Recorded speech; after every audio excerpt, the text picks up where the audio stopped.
You talk about leaders eating last. Explain that a little bit and maybe how that also applies to parents and to people in intimate relationships. How does that cross over? So it came from a conversation I had with a Marine Corps general, and I asked him a very simple question: what makes Marines so good at what they do? And he replied simply, officers eat last. And if you visit a Marine base anywhere in the world, when it's time to eat, you will see the Marines line up in rank order.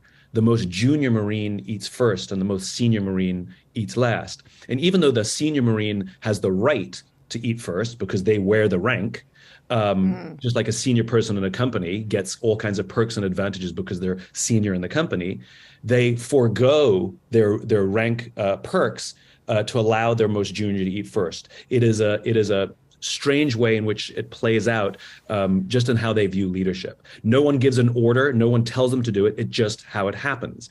And it's the same for parents. I mean, can you imagine a parent that feeds themselves before they feed their children?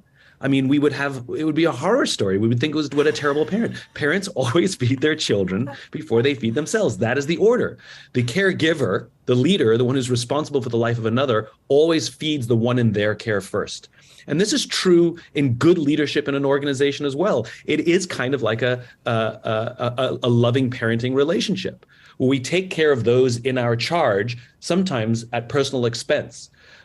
This is quite frankly where leadership has gone off the rails the past 30 years or so, where we actually have no problem with our leaders having certain advantages that we don't have.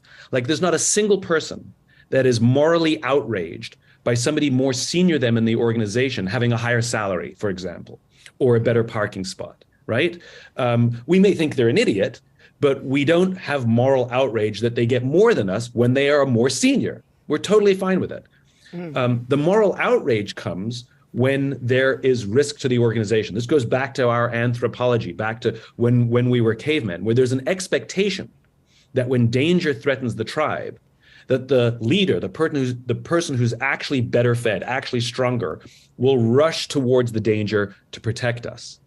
And so it's not the salary differences that are the problem. The problem is when the company is under stress, that too many leaders are willing to lay off their employees to protect themselves and protect their own bonuses.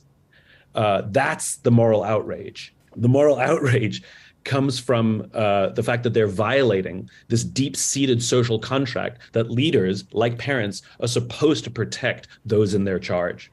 So you work a lot with the military, you work with police organizations, but in politics, how do you see politics changing the way businesses, as you were talking about, police forces are being forced really from the bottom up and from the outside in to change, to have a different language, to look at their business in a different way. The military is having its own reckoning. What do you think's happening in the political world that mirrors what's happening in the business world, the military world, the police world?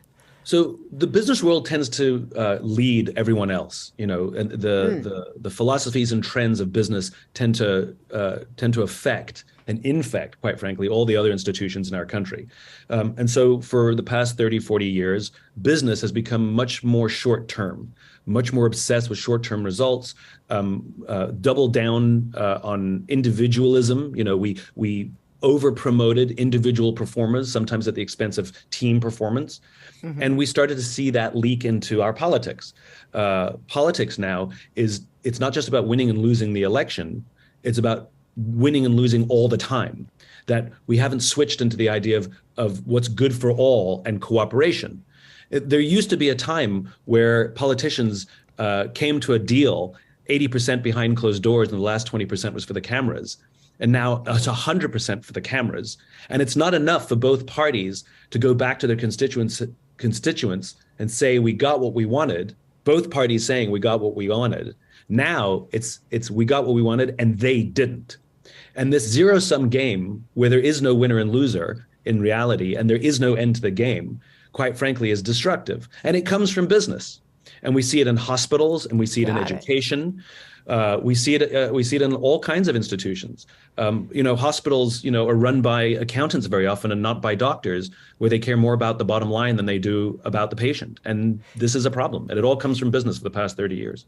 I mean, when you talk about the pressure that people are putting on their employers, for example, to break vendor relationships because of a political stance, I think Right. what this raises is this idea of honor. Honor is a word that is very rarely used in the general public. I hear it used a lot in the military. Honor is still a thing where if somebody says, "Hey, Simon, I want to introduce you to somebody," I can ask, "Are they honorable?" And they go, "Yes, they're honorable. You'll get along with them." Like, honor is a standard by which you can hold people to in the military, but in the private sector, we've completely lost that terminology. And honor is different than how intelligent you are, how reliable you are, how trustworthy you are. Honor is the willingness not to take advantage of someone's pain or discomfort for personal advantage. So, for example, if a company is really struggling, if we've suffered from the Great Resignation, we've lost a huge number of our employees, and the company is really struggling. Now is not the time to use your leverage because somebody gave you the advice that you have all the leverage and you're holding all the cards to now ask for a raise or else, right? That is dishonorable. Totally fine to ask for a raise, but maybe wait where you're not taking advantage when someone's down. And by the way, it goes the other way around, where employers demand more of their employees in hard times because you're going to have trouble finding another job. So we're going to try and extract more out of you. That is dishonorable. Yeah. And I think the idea of honor needs to be talked about more, where it's nothing to do with intelligence or trustworthiness.